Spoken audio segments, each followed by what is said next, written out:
All right, guys, welcome back. Wanted to show you this quick method on how to get flawless rune gems, how to get endgame potions, and also how to get Snapdragons all in one.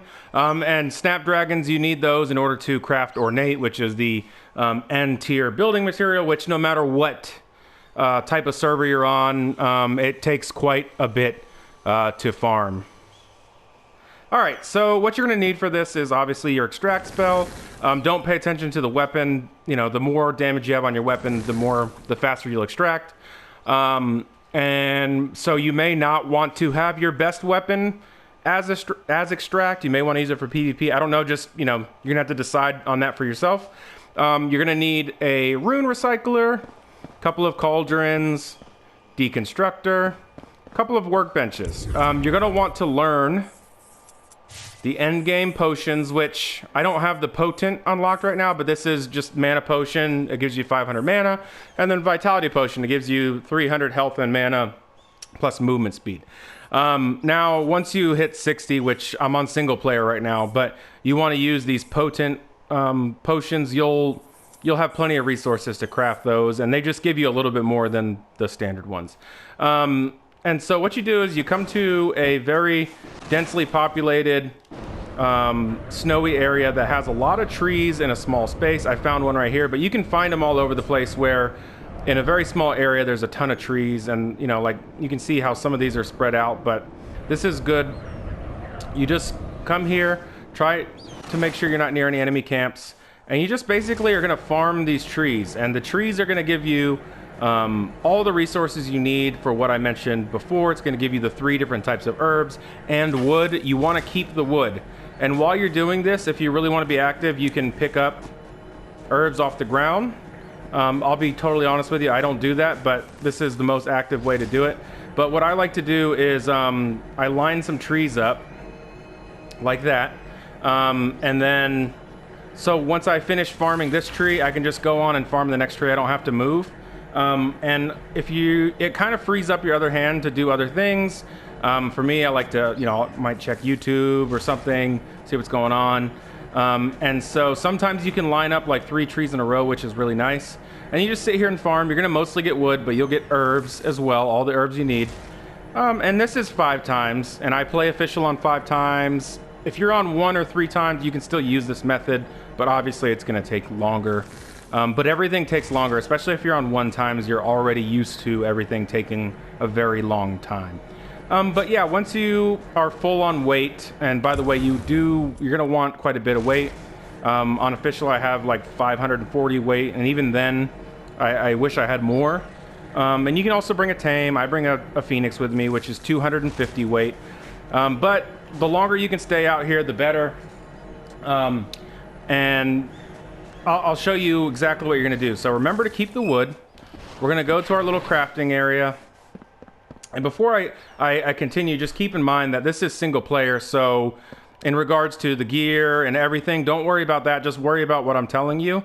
Because I didn't want to do this on official because I didn't want to get jumped or something while I'm trying to make this video. So the first thing is rune recycler. And I've told you guys this before. I'm not gonna do it because it lags my system, but you want to fill this thing up with wood. You can fill it up with 1,000 pounds of wood or 1,000 units of weight of wood, which is quite a bit. It's a lot. And then once you get to that point, then what you're going to do is take the rest of the wood and move it into the deconstructor and deconstruct it into rune gems. And you get a 25% yield, which isn't great, but honestly, because of how abundant wood is, it's still pretty good considering you already are going to have, no matter what, you have to farm these Snowdonia Hawkweeds for Ornate, for Snapdragon Seeds, because that is the end tier. So we're just, because we already are going to have to farm a bunch of these, we're just making use of all the resources that we can get. So we deconstructed the wood. Hypothetically, this is filled up, or at least keep a few thousand wood in it at a time so that you constantly have flawless rune gems being generated. Next, we are going to deconstruct our Snowdonia Hawkweed, which is going to give us Snowdonia Hawkweed Seeds. That was a weird sound. So we have our Snowdonia Seeds. Now those are what we need to craft our Snapdragons. So we're going to craft our Snapdragon Seeds. And obviously, the more time you spend doing this, the better yields you're going to get. But just for the purpose of showing you, I'm just doing this. So we have enough to make 18 vitalities. So we'll craft all 18 of those babies, and then probably similar in mana, so 18 mana. And that's it. So that's the whole method. So you have your flawless here by putting wood in your rune recycler. You get your rune gems from deconstructing the remaining wood, which is you need rune gems and a specific herb to craft your potions. Then you have your Snowdonia Hawkweed, which you break down in the deconstructor to craft Snapdragon Seeds. And then you have your potions, which is your rune gems from there, plus your specific herbs for your mana and vitality. Now, you may be asking why I'm not using health and mana. The health potions actually take Snowdonia Hawkweed, and for me personally, I'd rather use that for Snapdragon Seeds, just because you essentially need an unlimited, I mean, you just have to keep crafting and farming and growing Snapdragons. So for me, instead of using them for health potions, I just use vitality. You get less health out of it, but otherwise this herb, what is it called? The Calt Bitter herb, otherwise that's useless.